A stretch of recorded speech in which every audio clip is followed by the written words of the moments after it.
I'm going to show you now how to perform a technique called gram staining.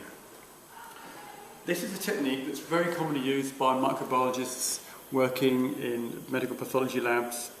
It's one of the tools that helps identify organisms. It gives them two pieces of information, whether the microbe is gram-positive or negative. Also allows the microbiologist to see the shape of the cell. Those two things can help identify a microbe, along with other tests that they will perform. There are three stages to gram staining. First of all, you have to fix your slides, then you stain them, and then you view them. So I'm just going to show you how to do the first stage first of all. I've got three different bacteria here: E. coli, Staphylococcus aureus, and Bacillus subtilis. And I'm taking three slides. Now, the way I do it, you don't have to do it this way, but this is advised. I'm putting a label at one end. There's two reasons for that. One is so you don't mix the slides up, and two, also helps with health and safety. Now make sure that if you put a label in, it doesn't double over, because the slide must lie flat on the microscope. I'm going to use a pencil, and this is important. So the one I have labelled, some sort of indication of what you've got there, S. albus, and then your initial, in my case MA. So I've labelled it there. And now I'm going to heat fix the bacteria. And what you want to do, pick up your slide from the label end, put a little drop of water. Now you don't need much water, and it needs to be in the middle of the slide. If you put too much, it's almost like half a drop. You can get rid of excess water. If you put too much water on, it can make the fixing process take longer. I'm going to put this on the blue flame. Put this up, the loop up so it's red hot. Let it cool, 1, 2, 3. Dip it in the agar. I'm opening the plate close to the flame. Ideally, you don't need much cells. I've got a tiny little bit there. And I'm going to mix it with the water so you get a very, very slightly milky. So it should be quite...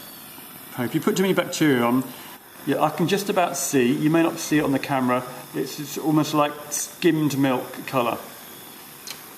Okay. Now the next thing to do is to heat fix. And what I'm going to do is, holding again the label end, I'm going to heat up just the edge. Now, if you remember from physics, glass is not a very good conductor, but it will conduct heat slowly. If I heat that part up, the cells will get overheated and will just burst and won't stain properly, and you won't see the shape. So you're going to gently heat this backwards and forwards, and the heat will conduct down here. And I keep doing this until all the water is evaporated. So if you look carefully, hot pile the flames up here. I'm going to go backwards and forwards. If you put it in, the glass will crack. And it slowly conducts the heat through. And I keep going until the bacteria are dried onto the plate. This will heat fix the cells. But you have to be gentle. You can't rush this. If you put more water in, this stage takes longer. So don't put too much water on. So use very gently. You can see it's drying now, so you need a couple more. And as you can see, there's a dried smear of cells on that. And if you're working with a partner and you're doing two cells, I would make both slides at the same time. So you should make all the slides you're going to make at the same time. Now that's the first stage done. Leave it there to cool for 30 seconds. Now if you go around to the staining stage, I have already prepared three slides. Come around here. So I've got the slides ready. Notice I've lined them up neatly. At least one person in a group needs to have gloves on. Now I suggest if you're working as a pair, one partner just reads the worksheet and times. So I'm going to be looking at the worksheet as I do this, and I've already organised my stains in order. So we start with crystal violet, then iodine, then ethanol and phenol fuchsin. At this stage you will also need handy a wash bottle. If it's empty, you can fill it up. So, read the instructions. It says flood. You need to flood where the sample is. So crystal violet,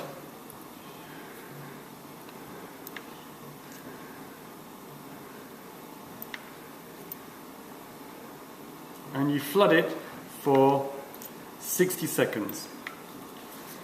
So after 60 seconds, holding the label end so you can keep things clean, wash it off. As you can see, it had already started to stain purple, even though I'm not really doing it for 60 seconds. You need to do it for about 60 seconds. Okay, the cells are staining.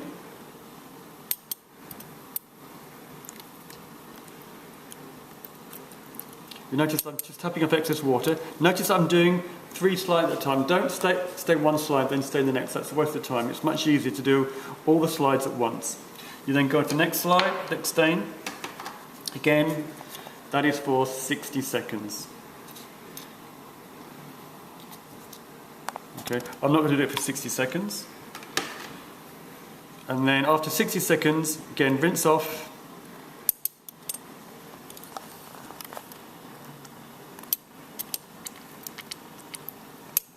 Now the third stage is the most important. If you look at your worksheet, it's ethanol for 15 seconds. It's quite important you time that correctly. Leaving it on too long can wash the dye out of gram-positives. So at the moment they're all purple colour. At the moment they're all purple. Anything that's gram-negative, it should wash the dye out. If you leave it too long, it will also wash it out of gram-positives as well. So at this point your partner should be timing this quite carefully. Stopwatch. The minute's not crucial, but 15 seconds is important. And then rinse off the excess ethanol.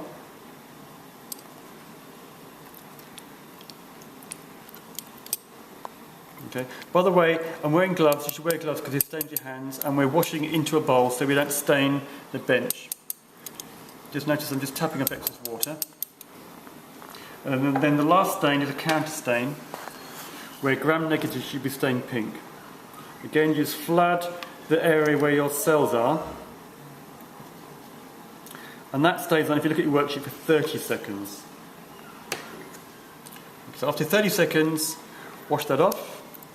Obviously I've not gone the whole time, but you can see that one's gone pink. So that might give you a clue. Okay, because gram-positive stain purple, gram-negative stain pink. Okay. Now, you may see online people using cover slips. I'm not going to use cover slips because they are actually a safety hazard. So at this point you have to be gentle with your samples. So you can wipe the bottom of the slide, okay, getting excess dye off. But what you need to do is pat dry where your sample is, like that. Don't wipe it off because there's a chance you may wipe the bacteria off. Now, if you come over here, there are 3 slides I've already made. They've been stained and I've got them labelled. Okay, we need to view them. And if you remember, we need to view the bacteria using the highest magnification with the 100 times white oil lens. So, I'll just show you. I can see this slide here, it's quite dense in the middle. You need to look at where the cells are less dense, because you don't want cells stuck on top of each other. You want nice isolated cells. You're going to draw some cells and you're going to identify whether it's pink or purple. I mean, a little eyeball suggests that these two are possibly gram-positive and this one might be gram-negative. You can see already that these are kind of purple, that's very purple, and this one looks pink at the moment. But you still need to check what colour it is on the slides and the shape. So I'm going to clip that in, turn the light on.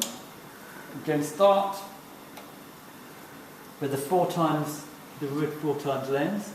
I've moved it, I'm making sure I'm looking where it's not too dense.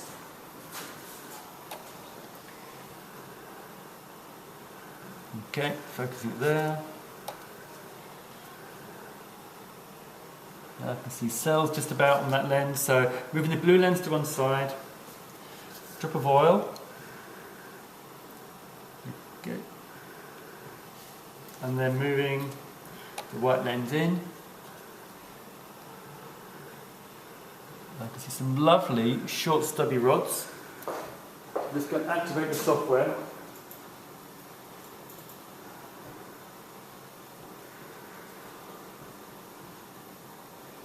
Should we start again?